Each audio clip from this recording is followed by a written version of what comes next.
All right, welcome everyone. I will call the meeting to order and quickly hand it over to Greg for roll call. Chris Ahrens, Nelson Akwari, Present. JT Batson, Jessica Berman, Sean Boyle, Rick Budeweg, John Collins, Cindy Cohn, Present.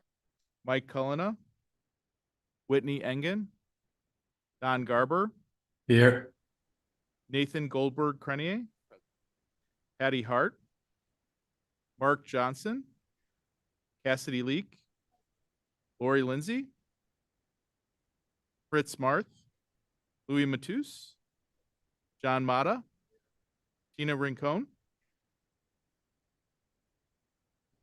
Danielle Slayton, Juan Uro, Amanda Vandervoort.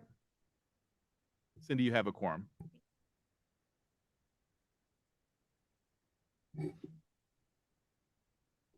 Next slide, please. All right, does anyone have a conflict of interest to disclose? All right, hearing none, we'll move on. I need a motion to approve our minutes from the last meeting. Mark, stepping up, I like it. Do I have a second? Where's my John Mata there? Thanks, John. Minutes are approved. All right. So I gotta hold this down. So once again, warm welcome to everyone here in Atlanta. I'm looking forward to interacting with everyone. Hopefully we had a fun time last night at the welcome party. Cassidy, we missed you there. Whitney, we missed you as well. But a lot more fun is planned, but obviously we got to get some work done before we get to that.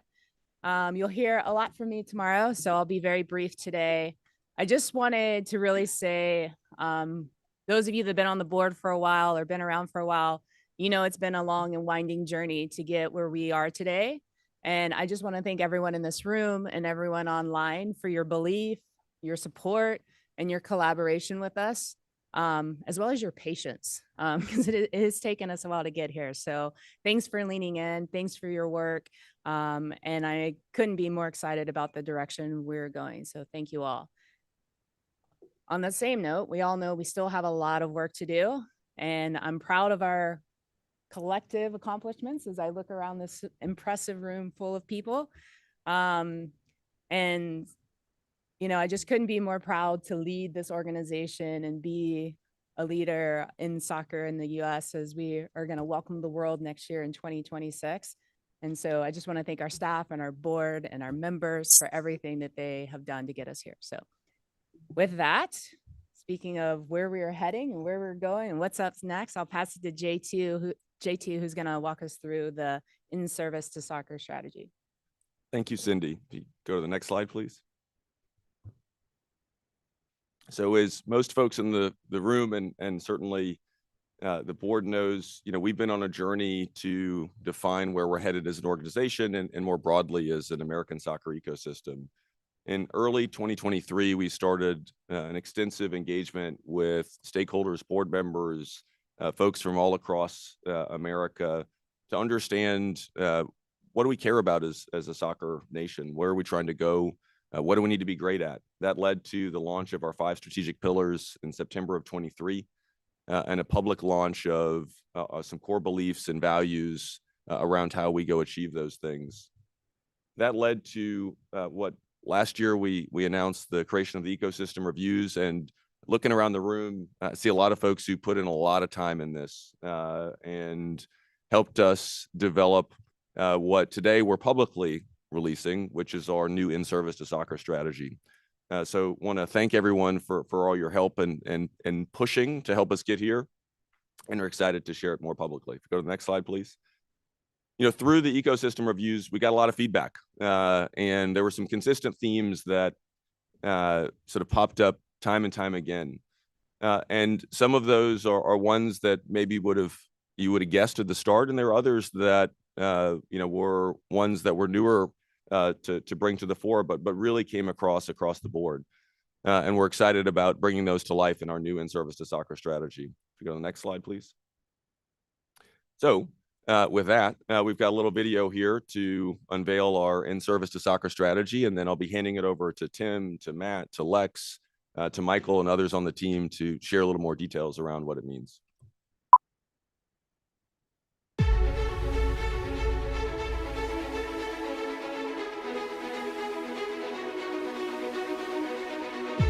There's a reason why we all love soccer.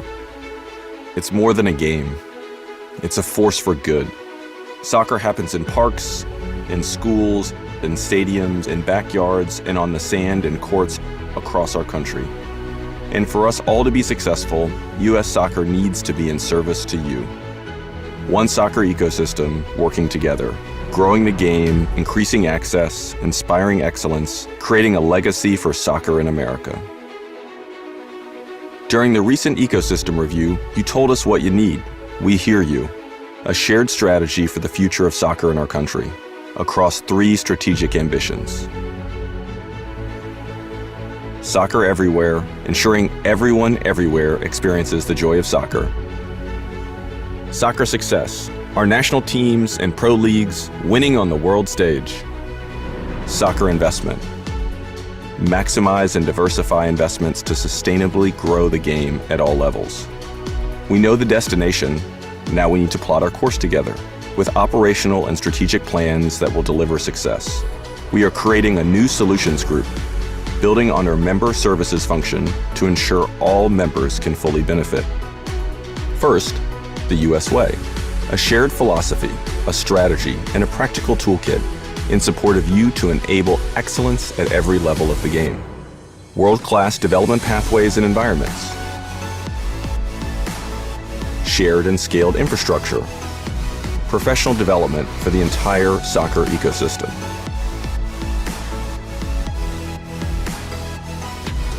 Next, the Soccer Forward Foundation, supporting you to bring more soccer to your local communities so that soccer can be everywhere and more people can benefit from our game. More places to play. Soccer in communities and schools.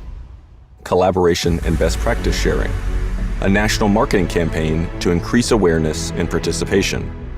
And as a direct result of your feedback, we have established Soccer Services, a new group dedicated to member needs, freeing up your time and supporting your growth. Whether by scaling programs and initiatives, creating more user-friendly administrative experiences, or by introducing efficiencies, we're here to help. Like referees, supporting the growth and development of our referee pool. Safeguarding, creating the safest environments by launching the Safe Soccer Clearance Program. Member benefits, launching new insiders programs and FIFA World Cup 2026 member benefits. We have an agreed purpose and a path forward. As a federation and as an entire soccer ecosystem.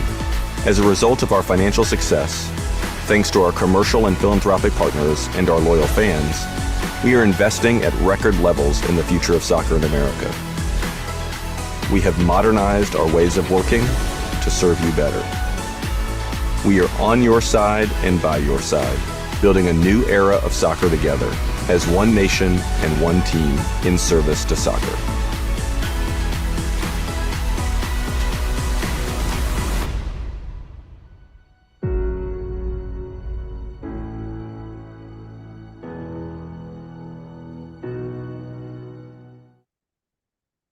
And while I'm excited for a good video, what I'm more excited about is you can actually now go on our website. I think after the meeting's over, you'll be able to go on our website and see a whole lot more detail about what we're doing, not just aspirationally, but what we're doing now. And a big part of our commitment is based on some feedback we heard along the way around how we communicate, how we are providing folks with the sort of transparency around what we're up to at US Soccer and being in service to you.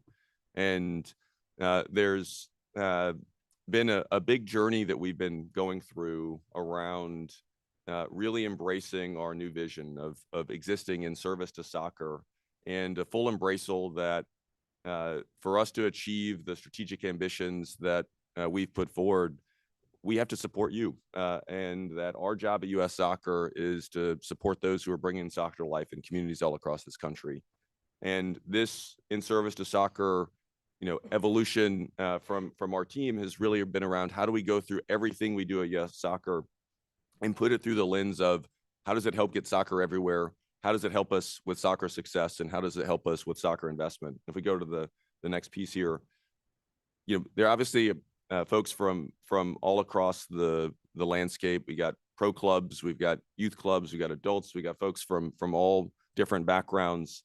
But there were three common themes that came through that what everyone cares about. Everyone wants soccer everywhere. Everyone wants our teams to win, and everyone appreciates and believes that we've got to maximize and diversify the revenue in our sport so that we can grow the game at all levels. And so we'll go into a little more details by turning it over to Tim. Right there.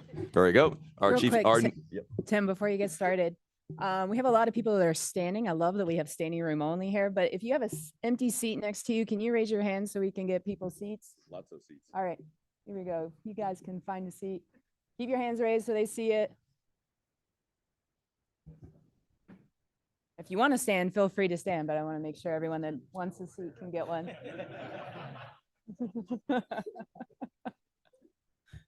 All right, sorry, Tim, back to you. Thank you, JT. And I love being part of the agenda that follows the hype video. So hopefully I can keep it as exciting. So first, I just want to say thank you to so many people in the room.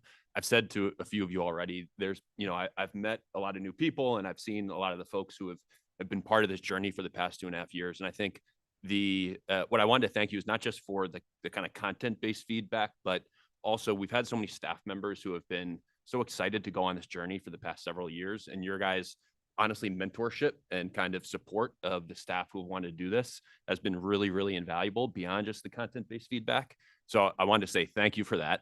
And as part of that feedback, what I'll highlight if we click to the next version here is in the Soccer Solutions group. So part of the both the mentorship and content-based feedback is that we need to build a muscle and improve on a muscle to really engage with and deliver for our members. I think it's great that we'll have these strategies and these products and these services, but if we don't have that kind of connective tissue to our membership and to the ecosystem that can make sure we deliver, then it's all for naught. So we are very focused and we're scaling up the ability to not just engage with, but ensure we have the right solutions that we're developing and that we are delivering on those. So with that, it really connects to then the three strategies that I want to hand off. Our belief is that if we can deliver on these three, then we'll really be able to support our kind of shared ambitions of soccer everywhere, of soccer success, and of soccer investment. So I'll keep it short given the video hit on some of this, but I want to kick it over to our sporting director, Matt Crocker, to talk about the US way. Thanks very much. Thanks, Tim. Yeah, I guess I just want to spend, I think I've got 30 minutes, I think they said, is it?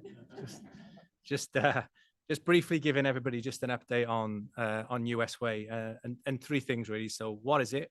Why is it important to us? And how are we going to go about delivering it? So I guess the what is the really important thing. So the US Way is US Soccer's performance plan to achieve three objectives. The first one, to ensure that our senior teams become podium potential teams at all major tournaments. That's obviously our senior teams, senior men, senior women's, and our extended national teams. The second thing, it's also our opportunity to improve player development at all ages and stages. And then the third thing is to ensure that we continue to grow and shine a light really bright on our extended national teams and continue the growth of those. And I think as we've gone through the US Way process and we've started to ensure that it's really aligned and consistent across all of our national teams, there was one thing that really shone out really bright. And that was that, excuse me, that all majority, 95% of player development happens in club or in clubs across the whole country, from your first experience as a 5-year-old, 4-year-old, all the way through to whatever level you end up at. And I guess from US Soccer's perspective, we have the opportunity with our national teams of just sprinkling a little bit of extra player development on top of what already the great work that goes on as clubs. And I think what we want to do is, first of all, make sure that we provide and a great support service to every coach, every administrator, every volunteer, every referee, wherever they sit in the game, because they're the ones that actually make us the most significant impact on player development. And we really want to celebrate and be in a position to support that. And then if I move on, why is the US way important? I think we've got this unbelievable moment in time in the next 5 or 6 years with, so many major events, World Cups, Olympics, etc., and also 31 where we've got our fingers crossed, hopefully coming onto our soil. So all eyes are going to be on the US, and we've got to use this as an opportunity to continue to grow the game and improve it at all levels, not just until 2031 and everything packs up and goes away, but for the next 50 years and the next 100 years, and we need to change the game forever for the better. And we have this amazing moment to be able to do that, and it's really important that we do it. And then secondly, we've done our own internal and external research, predominantly looking at what world's best looks like internally in terms of our national teams programs. We're also looking externally at what other nations are doing with regards to what their player pools look like and the initiatives that they've got going on. And based off that, we've highlighted 3 key areas that you can see there, which is basically the how. There's a number of things that we are going to be implementing. So those 3 buckets, as you can see there, so world-class development and pathway environments. The second one around shared and scaled infrastructure. And third, and as importantly, professional development for the entire ecosystem. And I'm just going to touch on a couple of projects that are already not just in their infancy, but alive and running in these areas. So for example, if we look at world-class development pathways and environments, I just want to focus on 2 things. The first and most important thing is what I call our club engagement program. We have to create an environment where it's club and country, not club versus country.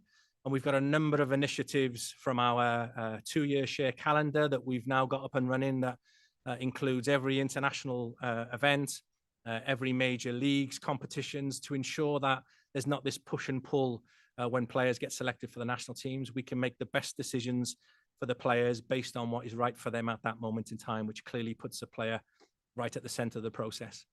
And then the second thing that we're really working on, which also links back to the club engagement, is around individual development plans. So we want all of our national team players at every age and every stage to have an individual development plan that is very much aligned with their club program.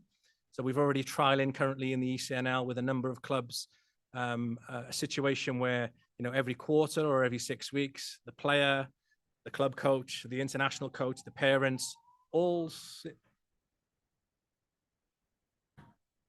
I think that.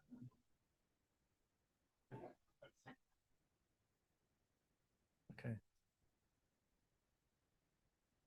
Okay.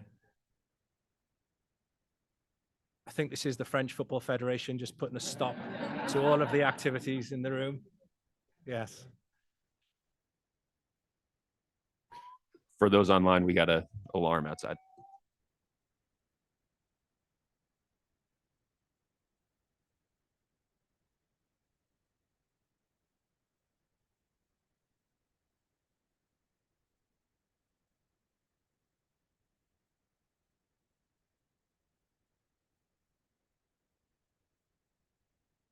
Keep going.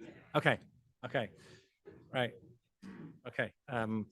Yeah. So as I mentioned, those international or individual development plans where club and country are working together for the best interest of the players, putting them right at the center of the process. There's also a load of other initiatives in that block that's really important. And probably the one other about world-class development I want to touch on. So when we talk about our national teams, we want to make sure that we can give the players the best, a very best environment we possibly can, and put them in as many best with best experiences at all ages and stages. And, the growth of what we recognized is we needed to grow our youth national team programs and our extended national team programs. And this coming April will be the first time on the women's side, as an example, that our women's 15s, 16s, 17s, 18s, 19s, 20s, 23s, and seniors will all be on camp at the same time, which again shows our continued growth and investment into our international program. When I touch on shared and scaled infrastructure, obviously we have an amazing national training center that's currently being built. I'm based out in Atlanta now, so you're seeing already the grass starting to grow, the building starting to come out of the ground, and we're unbelievably excited to see that to become our home for our 27 national teams, but more importantly, the home of soccer in America. We want it to feel the home of every grassroots player, every referee, everybody that wants to be involved in coach education, everybody that wants to be a volunteer or administrator. We want that to feel like as if everybody is welcome at the National Training Centre at all times.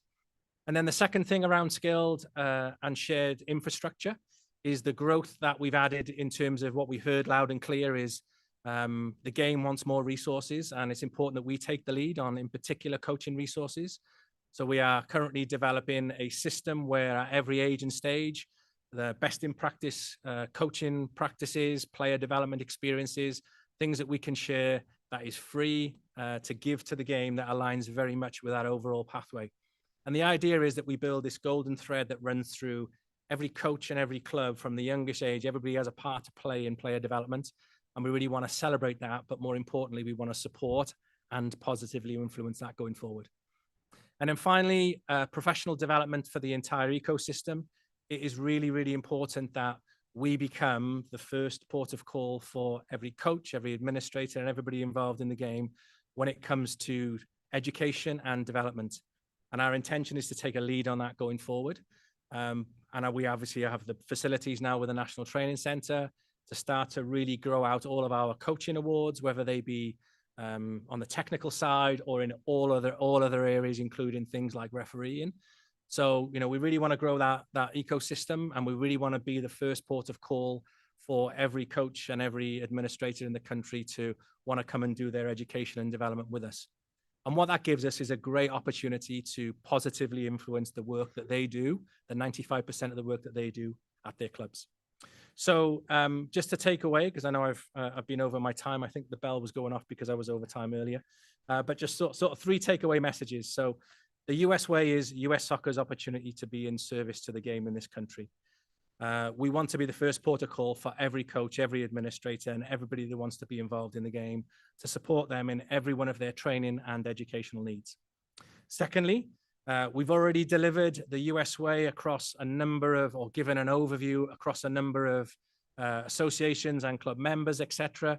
So we've already been to the MLS, the NWSL, the USL, the ECNL, and this week we delivered to 400 coaches in the NorCal conference, which again enables over 2,000 leaders are now aware of the US way and know what's coming down the pipeline. And it's been unbelievably positive, the response that we've had. We want to go, you know, I think there's a saying, you know, if you want to go fast, go alone. But if you want to go far, go together. And our job is to connect and understand the part that every single piece of the ecosystem plays. And we celebrate that. And our job as US Soccer, as I mentioned, is to be a key supporter of that. So, you know, with that in mind, I think we've got a really bright future. Obviously, I just want to introduce Lex, who's now going to talk a little bit about Soccer Forward, another one of those fantastic initiatives that is going to enable us to continue to move the game forward in this country. Over to you, Lex. Thanks so much, Matt. And I think your closing words are actually really appropriate for Soccer Forward in terms of going at this together and supporting our ecosystem in the best way we can. From a Soccer Forward Foundation lens, that really is for members in their communities, really how we can get the game to more and how we can do that really well and meaningfully. And I'm so thrilled to be here with you all. I'm actually really honored to be able to lead this initiative, and I'm so excited about what it's going to be for the future. Specifically in 2025, we're focusing on 4 key areas. If you just go to the next slide, I'll just take you through these. You saw them very briefly in the video, and some of you have heard about them in our committee meetings, but I'll just share a little bit more. And as JT said, you can learn more in detail, either, you know, contact me and we can chat more, and there's also more that will be online. But to give you an overview, focusing on these 4 key areas, more places to play. We heard you, the ecosystem review fed back. We know that there's a real need for more places to play soccer. That might be full-size fields, that might be small courts, that might be innovative ways of transforming unused spaces into soccer spaces, but we know that there's a real need, and we know there's a need for funding, for resources, for support of local government, for support from private sector, et cetera. So we're building out resources for you to be able to use to approach those potential supporters to get more spaces to play built, but also we're building around resources around how you can make your spaces more sustainable, more accessible, more inclusive. So we're really excited about that and what that looks like. It will be very much available to everyone, and it'll be customizable for your needs and what you need in your community. The second piece is something that I'm really excited about. Wow, this is a real workout, huh? This button thing. So we really are very much focused on helping you get soccer in more schools in your community and in more after school organizations. We know that this is really where the game really flourishes and starts, and this is where the passion and the love for the game starts for a lot of young people. And so we very much want to support you in this. We're building resources for you to be able to advocate at a school board level, at a government level, and at a higher school level to enable more more soccer to be played in schools. But we're also building out a framework of how you actually can go do that. We know there's a lot of amazing organizations out there that are already doing this. We're collating those and we're building out what that can mean for those that haven't yet achieved this and want to go do it, or those that are already doing it and want to scale and do more. So more on that to come. Thirdly, we know that there is a lot going on in our community and in our ecosystem that is really impactful and really incredible. And the Innovate to Grow grants have unearthed a lot of that and have also enabled a lot of innovations to happen in communities at the grassroots level. And we really want to be a place that allows that best practice sharing to benefit you and what you're trying to achieve. So we're building out a hub, a resource hub that is enabling those best practices to be shared, case studies, research, resources, where you can understand what has worked and what might not have worked that well, but might be more relevant for you and your community. And we're excited to build that out with you. You can see a sort of example of those case studies and best practices on the website now, and we're building that out as we go along.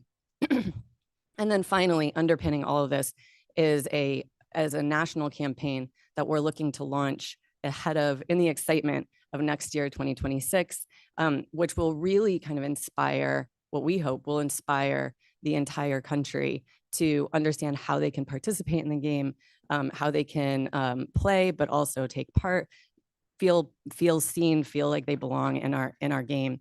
And we will develop toolkits that you can use in your own way, and guideline and a framework for how you can really maximize the fact that next year eyes will be on our sport that might not usually be on our sport. How can you really feel part of this? And how can you take that and get more young people, old people, any kind of person to play in soccer? So we're really excited about that as well. Those are our 4 key areas we're looking at over the next year. This is a long game though. We have a lot that we want to do, and we're looking forward to doing it with you together. So thanks so much. All right, I guess it's my turn to hold down the mic and see how it goes. Sorry, I should have handed it over to Michael. It's all good. Following up on that, I think one of the key themes, you heard it in the video, you've heard it for the last little bit of this meeting. Anyone who was around last night, you probably heard us talk about it. You know, we've heard from you that you want to hear more from us on how to do this, what kind of services we should be providing, more products. How do we support you as our members who are actually out there bringing soccer to communities? And I think if I were to boil this down to something simple, I'd think about this as we're going to reduce your administrative burden. We're going to focus on lowering your cost. We're going to focus on creating better, more user-friendly experiences for everyone who participates in soccer. And so if you just take that away, I think that's the goal of Soccer Services, is to really just make it easier for our members and the people in clubs and leagues across the country to bring soccer to more people. We go to the next slide. I'll talk a little bit about some of the things we're making progress on already. There's a lot more to come here, but let's just take referees, for example. This is about more referees, better experiences for referees, better pathways. We know we need to have more referees, not just at the grassroots level, but also moving up the chain. And we need to celebrate our referees. So for more referees, we've actually seen a 13% increase in the number of grassroots referees just in the last year alone, which I think is something that a real effort has gone into. And hopefully you all are feeling that. Fewer games being canceled, more people able to play, more games being supported. We're really proud of that. But then we know we need to do more. So the better experiences piece, policy updates that have been coming on referee abuse prevention. We're working with the penalty matrix you would have seen that's gone out to make sure that we are able to adapt in real time to make sure that we're creating safe environments for players and for referees. Better pathways and support, working to make sure that the more elite levels of play also have elite referees. We're proud of the referees that are being celebrated on a global stage. who are participating, at the FIFA level, the international level, but we want to have the best referees supporting our elite amateurs for our professional leagues and making sure that everyone has what they need. That's just refereeing. We go to safeguarding. We have the Safe Soccer Clearance Program, which was in beta last year, and we're going to go to full launch this spring. And we're really excited about that. What this is going to do is it's going to make it easier for you to get your background checks. It's going to make it more cost effective. And we're going to make sure that we have an ability to actually track safety across borders. So we know we have players, we know we have coaches, we know we have referees who operate in more than one league and more than one club, more than one state even. And so we need to have a system that allows us to create a safe environment across the country. And then lastly, just want to talk about member benefits, which I know is something you all keep asking about every time we talk. You saw in the video, World Cup 26 is part of this, but it's also the day-to-day experience we're creating for you. So yes, you'll hear more about volunteer opportunities for the Club World Cup this summer, for the FIFA World Cup next year, ticket access, all of that. Like, we hear you, we're working on it. But it's not just that, it's the day-to-day experience. So we're working to link our Insiders program, which is our fan experience, with the member program, and making sure that you get access to exclusive content, behind the scenes footage, educational content to allow you to be better as whether you're a club administrator, whether you're a referee, whether you're a coach, that you're getting the best practices that Matt and team in the sporting department are sharing with their coaches are available to you all digitally and through our Insiders platform. And then, the Insiders Lounge, for those of you who are here in Atlanta, make sure you stop by today. It's out in the atrium. But we're going to be doing member versions of that as we show up across the country to make sure that you have an opportunity to participate in a world-class experience everywhere we go. And then priority events and making sure that you all have access, whether it's a match, but, as we activate 365 days of the year, across all 50 states, we want to make sure you feel included and part of the U.S. soccer family. So with that, I think we can wrap up on the strategy. We're really excited. You probably heard it here. You saw it in the video. We'll talk about it more tomorrow. We'll talk about it more in the council meetings this afternoon. But this is something that we think is going to really be a game changer for us and help us, as an organization, be in service to soccer, but more importantly, fulfill those shared ambitions JT talked about: soccer everywhere, soccer success, and attracting more soccer investment. So thank you. And I think I am handing it off to Shell. Great. Thanks, Michael. So it's been a very exciting few months at US Soccer. We continue to grow our revenue in support of the strategies we've been talking about. We're operating efficiently and we're building and developing our world-class staff so we can increase the investment to our members and also our soccer strategies. On the partnership side, we recently welcomed 3 new partners to the US Soccer family. We've got Bank of America, Haleon, and also the Home Depot as our NTC partner. And for the Arthur M. Blank US Soccer National Training Center, we are very excited to bring many of you to the site tomorrow. We had an overwhelming response and very looking forward to the field trip. We have about 6 buses that are going. It's not too late if you want to join us. So please make sure you spend time, and we're very, very excited to show you our new home. The facility will be the first of its kind complex for US Soccer. It'll include more than a dozen outdoor fields. We'll have indoor fields, beach soccer, shared dining facility, several locker rooms, high performance areas, meeting, conference, breakout spaces, and it will serve as the home for soccer in the United States. And it'll help us grow the game at all levels. To date, our construction partners have been working tirelessly across the clocks. We've got 200 acres that have been graded, that are completed. We're working on irrigation right now to make way for the fields. The steel for the 200,000 square foot building is taking shape. The roof is going up, and we're starting to see the walls come up in the building as well for the framing. We're scheduled to open in the spring of 2026 and really look forward to welcoming everybody to the site. And now I'll pass it on to Sherry. Thank you, Shell. Transitioning to updates from our ecosystem, a lot of good highlights to cover. So I'm going to go ahead and throw it right over to Fritz right here to talk about the adults. Thank you. I think one of the biggest highlights is that we've had a significant growth in membership among our ecosystem, both with the UPSL and USASA have seen significant growth since the last time. So I think that's a big highlight. On my little part of the ecosystem on USASA, we're continuing with our Veterans Cup this year that we've been running for the last I'm going to say 20 or 30 years. And this year we've expanded our amateur cup offering to over 30 and over 40 also with for both men's and women's programs. And we're also undertaking a review of our entire National Cups program to see if we can open that up to more of the entire adult space. John? Yeah, thank you. And I'll just give you a couple of updates on the Adult Council. We're happy to announce that we will this year again have 2 major adult amateur tournaments. First being the Steinbrecher Cup, which has been around for a little over 10 years. We're glad to have the USL 2 national champions, the NPSL national champion, the USA national champion, and USSSA's champion.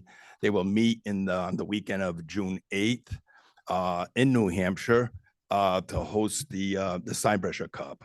This year, we're also really happy to announce that we are kicking off once again a national women's tournament.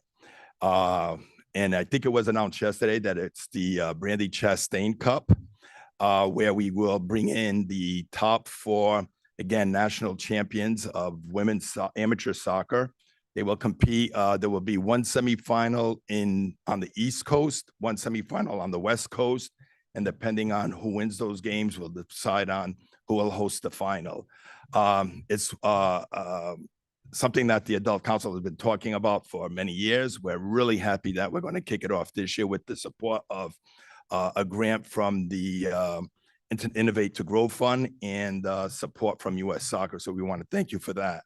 And the last thing I will mention is that the Adult Council has been working very closely with U.S. Soccer and Dave Applegate to try to revamp the amateur side of the U.S. Open Cup. And I think we've made a lot of progress in trying to make it a better experience and better opportunities for adult men's teams to participate in the Open Cup. And I think we're ready to announce a change into how we're doing the Open Cup for amateur soccer in the next few months. So a lot of exciting things happening in the adult world, and I welcome all of you to attend our cups this summer. Thank you. Thank you both. Next up, we'll pass it over to athletes. So Chris.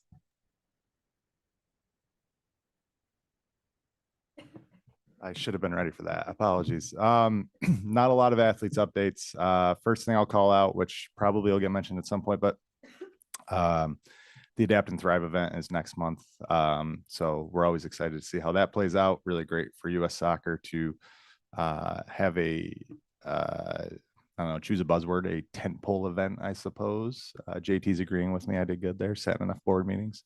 So we're really excited to see that take shape as that centers around our extended national teams. And it's a great event. So if anyone is around, please head out to that. And then in November, we wrapped up an election. So for those of you that are unfamiliar, half of our group is up for re-election every 2 years.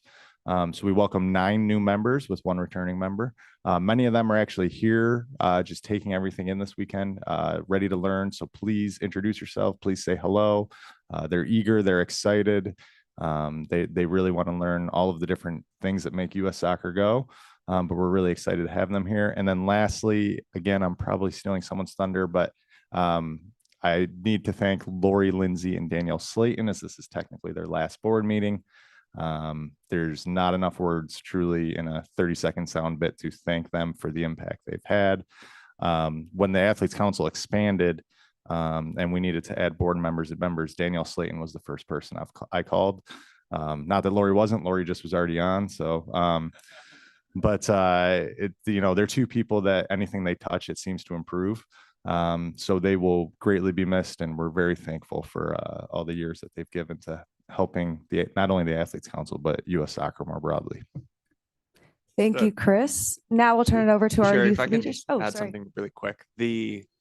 I thought this was super exciting. I want to share it. I don't know if anyone was going to bring it up, but U.S. Soccer recently launched the women's national team futsal program, who had their inaugural game this week when we beat Costa Rica 2-0. So just a new phase of dominance we're looking forward to. Thank you. Now we'll send it over to Tino.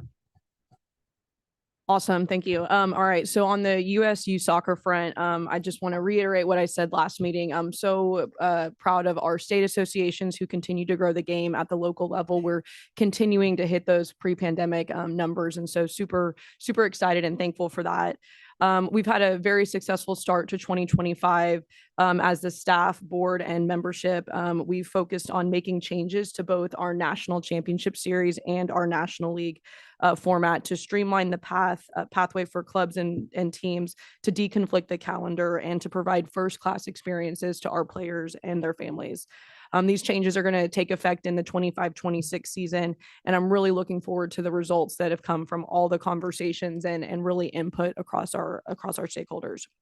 On the staffing front, I just want to share that we've had a change in leadership, and we have an interim CEO right now, Tom Condone, who some of you may know. He's been serving as our chief soccer officer for the past few years, is stepping in to fill the interim role as we go through our eventual search for a new CEO.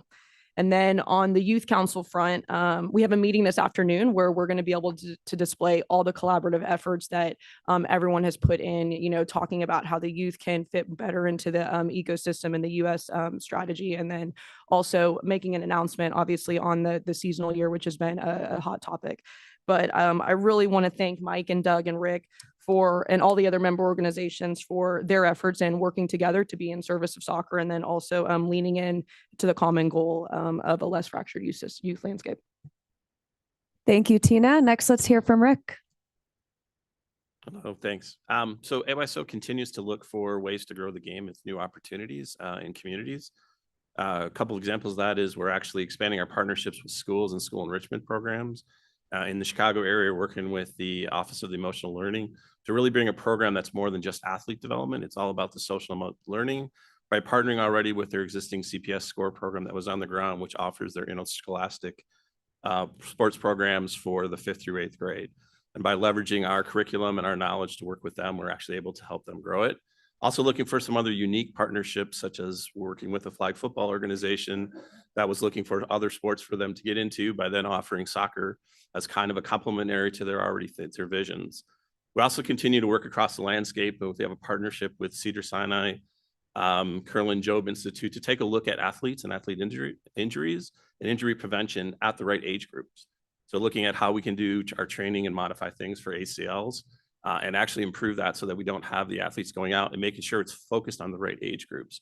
And more importantly, as Tina says, thank our regions and our parent-led programs that continue to look for work in their communities about how can they actually bring more soccer to more kids, and how can they make that deeper connection with their community and actually grow the game.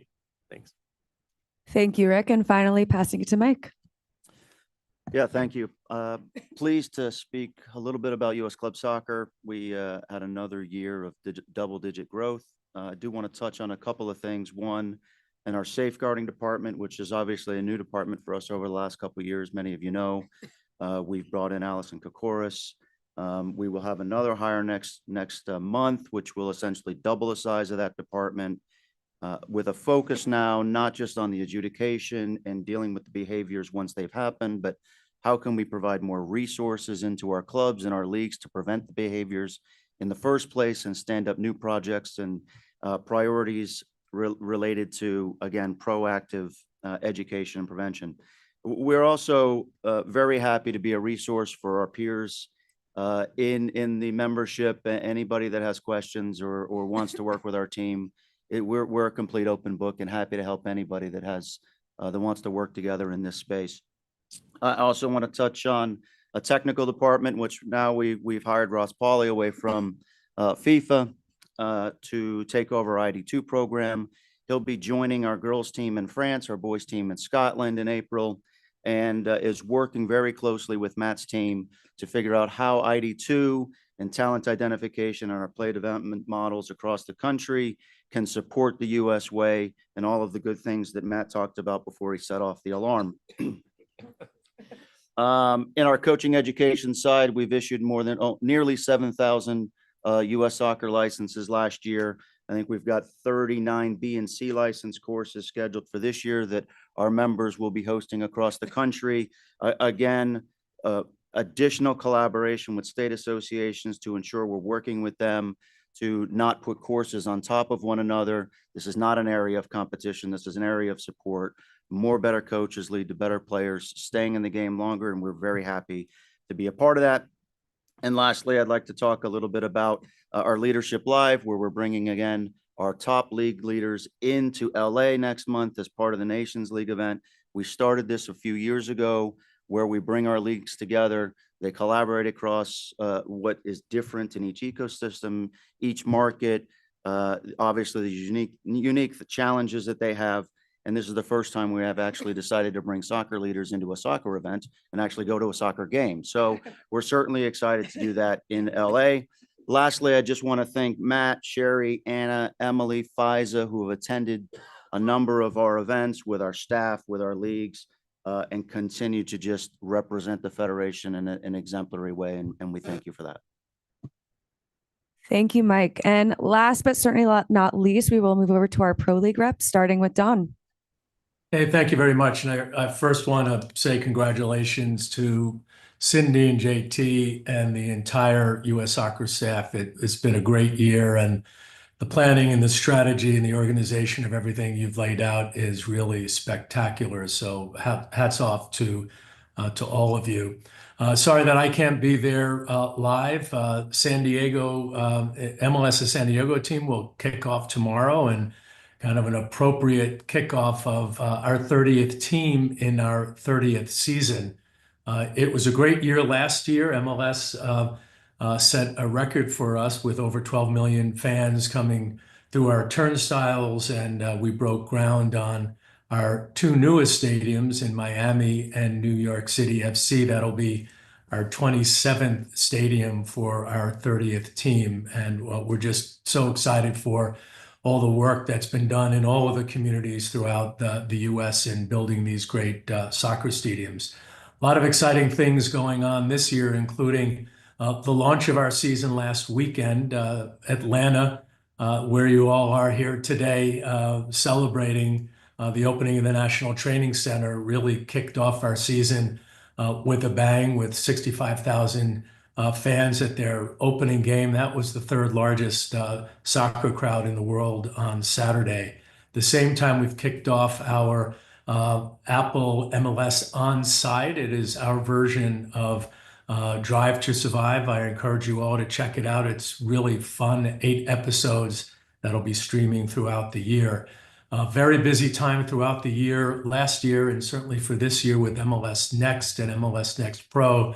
The vertical ecosystem continues to grow, and more people participating in the pathway. And we appreciate all the engagement and support from the U.S. Soccer technical staff. So looking forward to working with all of you as we engage in season 30 and look forward to the Club World Cup this summer. And then obviously the World Cup in 2026. I think it's going to be the busiest time for soccer in our nation's history.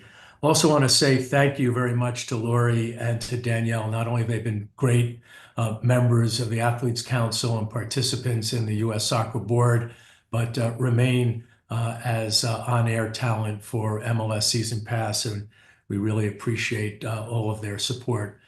Congratulations to Phil Anschutz, who will be honored tomorrow night, and I'm so sorry that I won't be able to join all of you there, but Phil is one of the great founders and legacy people in our sport. It's a well-deserved honor that he'll receive tomorrow night.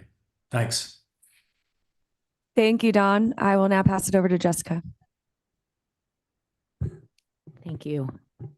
Do a quick look back and look ahead.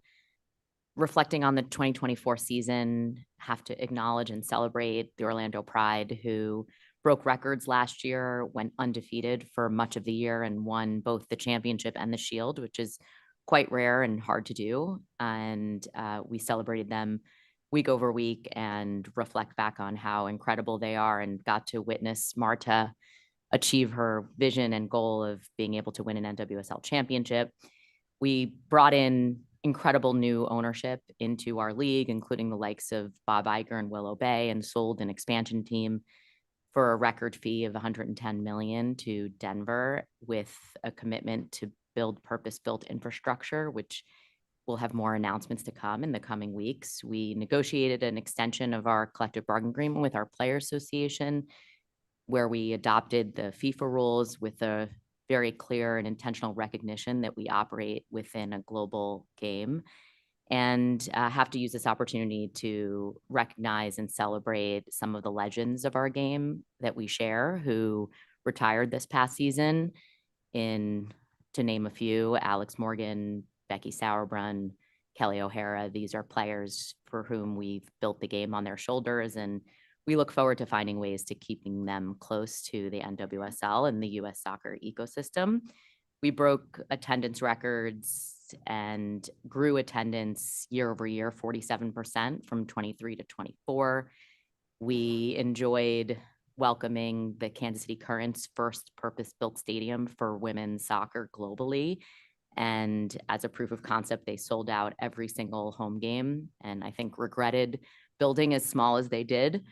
Chicago set the record in this country for most attendance with over 35,000 at Wrigley Field, and our viewership 4x'd from 23 to 24 with our new media deals that we talked about last year, going from 4 million to almost 20 million, just over 17 million viewers. For 2025, our goals on the business side are really to focus on storytelling through star making and rivalries.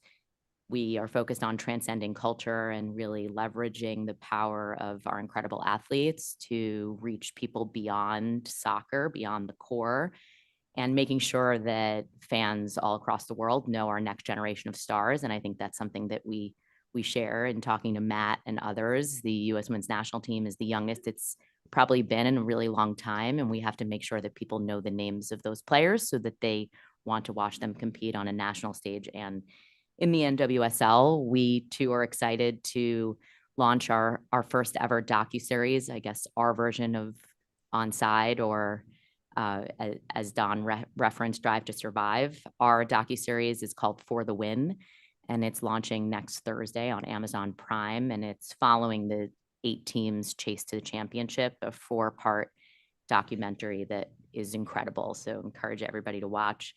On the sporting side, we're working closely with our teams, but also the entire ecosystem to up-level the technical environment so that we can keep up with the global game.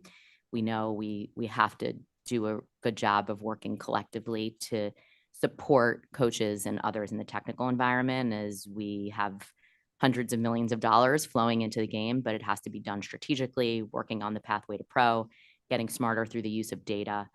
And our season launches in a very short period of time, March 14th, and keeping our championship the Saturday before Thanksgiving, as we have the last few years, to really educate our fans about knowing when our season starts, when it concludes, and creating that habit with our future fans. So thank you, and excited to work with all of you to continue growing the women's game. Thank you, Jessica. And to bring us home, Amanda. Oh, nice. Thanks. As you guys know, I'm the president of the USL Super League, but in this particular context, I represent all of the USL. So I'm happy to share with you across our men's and women's ecosystems within the USL, from youth to pro, a couple updates.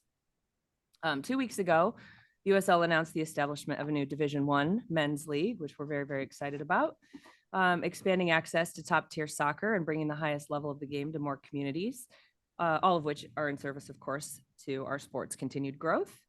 And with the addition of our Division I league, the USL will complete the men's 3-tier professional system, creating a clear pathway for clubs and players to compete at the highest level. The response has been unbelievable, really positive, and we're really excited to be building complete ecosystem on our men's and women's side, but the men's side specifically here. A couple more talking points I want to share with you guys about our men's pathway. Our 2025 men's professional season begins next weekend with 24 clubs competing in the USL Championship and 14 teams in League One. League One will kick off with 5 new teams coming into the league this season, and has 4 new expansion clubs set for 2026. We've expanded the Jägermeister Cup, which is actually our all of our 38 pro teams from the USL Championship and League One in a first of its kind interleague World Cup style tournament. So we're excited about the expansion of that. And the 2025 season marks the second year of our 4-year broadcast agreement with CBS Sports, building on the success of the 2024 USL Championship Final, which drew a record for us, 431,000 viewers on the CBS network, the largest audience in our history at the USL. So a lot of growth, a lot of exciting things happening in our pro men's leagues. Pre-professional on the men's side, League Two is celebrating its 30th season with 30 new teams and bringing the league total to 144 clubs.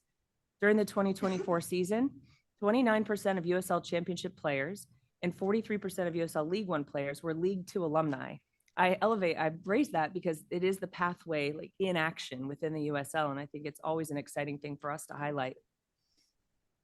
Related to the U.S. men's national team too. Since the start of 2024, over 40 USL alumni have been called up to play for the U.S. men's national team. 19 players previously competed in the USL Championship, 6 in USL League One, and 9 from USL League Two. So our ambition being service to the game, and our role in helping to develop the senior men's national team is something we take very seriously and we're really proud of. Since 2024, USL Championship clubs and their academies have helped develop 9 players who've earned call-ups to the U.S. youth national teams too, including 5 to the U20s, 1 to the U19s, and 3 to the U17s.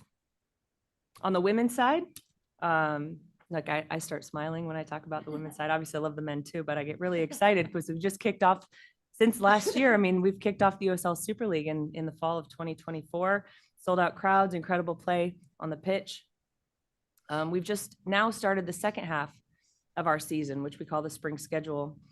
Standings are really competitive, actually. There's only, how many is it? 3 points separating second and fifth place within our league, which, when you're starting a league from the ground up, it is cool to see the level of competition on the field every single day.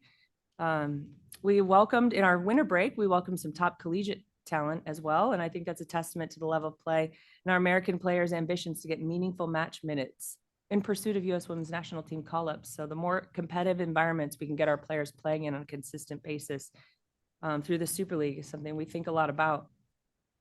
Speaking of the pathway on the women's side, more than 45 W League alumni, our pre-pro women's side, are competing in the USL Super League, 45 out of 200 and maybe 30-ish players overall, showcasing, again, the USL player pathway.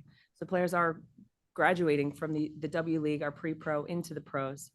And 93 clubs across 15 divisions will compete in the 2025 W League season. So speaking of our pre-pros, it's increased. Last season, we had 80 clubs and this across 12 divisions. So the amateur space is growing, and we're grateful, of course, to U.S. Adult Soccer and the adult space for the Brandy Chastain Cup and being a part of that this year. Key areas on the women's national team from our women's side too. We had 2 Super League players named to the Futures Camp roster for 25. We're really proud of those players and excited to see the Futures Camp and excited about, Matt, you bringing all those, the 17s, 18s, 19s, all the way through the senior team together this spring. I think that's a great opportunity for all of our women across the country. And we actually had 2 W League alumni as well compete in the 2024 U17 Women's World Cup. So I think that's a good overview for you guys. We're excited about the future of US soccer, the US way, and being active participants and creating the space for our players to grow and develop in these professional environments on a consistent basis. So thank you very much. Thank you. And finally, I want to say good luck to the 96 teams that are participating this spring in the 110th edition of the Lamar Hunt US Open Cup. Action gets underway March 18th to 20 with 32 elite adult amateur teams facing 32 teams from the professional ranks. So with that in mind, appreciate everyone's inputs, and let me get back to Cindy to bring us to a close. Thanks, everyone. Were fantastic updates. It's cool to see how everyone is growing the game and impacting the entire ecosystem. So thank you for that. Next board session will be May 9th. That will be virtual. And I think that brings us to the close. So I will adjourn this meeting and we'll get back here for executive session. Let's give us 10-minute break. So 9:10 we'll start. Yeah. One quick comment. Please, Juan, go ahead. I know you are against the clock, but I was privileged to join the board in 2020, in February or March of 2020, and if I look back at that time, we had a very combative relationship with our players. I think if you look at the economics, they were all deficit, deficit, deficit, deficit. Literally, there was a lot of discussion about having a home, but we didn't have a home. Literally, there was a lack of trust with the members, and a lot of the members saying, yeah, the federation doesn't hear us, and we don't trust them. So it's only 5 years. We actually had even a pandemic in between those 5 years, and now we have a partnership relationship with our players. I think we are in the service of our ecosystem and creating trust every day. We have a home. Literally, you will see it tomorrow, and in a year, it's going to become a reality. I'm not even talking about the deficits. We have superavits. 5 years ago, we were having partners calling us and saying, we don't want anything to do with the federation, and now they are proactively looking at us. Number one is because of all the great work that has happened and has been shared in the last few minutes, whether it's in the youth, in the adult space, but also I think it's a remarkable leadership by you and by JT. And I want to acknowledge that because we don't celebrate it enough. I think 5 years from now, this will be a case study of the right organization, the right leadership, creating the #1 sport in America. And I want to personally thank both of you because, again, your remarkable leadership make us catapult into that.